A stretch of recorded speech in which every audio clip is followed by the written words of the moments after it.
good evening sa lahat po. Dito po ako ngayon sa Ortigas, Bridgetown. So may Bridgetown po itong lugar po ito po. Ayan po, malapit na matapos ang kanilang bridge po, pero pinapadaanan na nila po. Sa may Rodriguez lang po ito, sa may malapit sa IPI. Ayan po ang Bridgetown po. Ayan. Ayan po ang malaking tao po.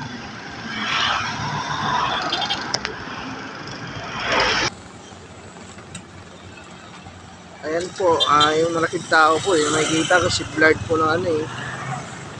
Ayan po, yan ang itong lugar na itong Bridgetown, dating ano po, Leighton Mills po, yung Robinson factory ng Robinson, Jack and Jill.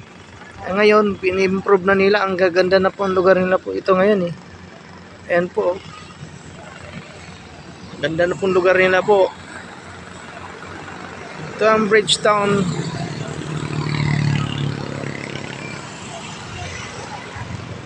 Gagani po.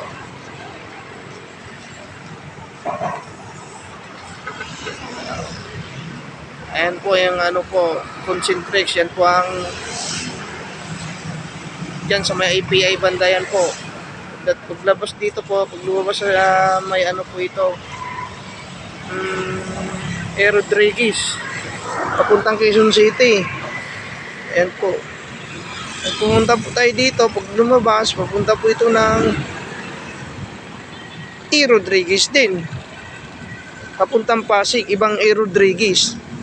Yung tatay, Amang Rodriguez Senior po. Pasig. Yan po guys. Ang laking improvement na po ng ano po, Quezon City po ngayon. Itong Bridgetown, na bilong po ito sa Quezon City. Akala ko nga ito Pasig eh. Pero boundary lang pala siya ng Pasig. Pumapasok siya ng Quezon City talaga. May marami nagja-jogging po. Ayan po.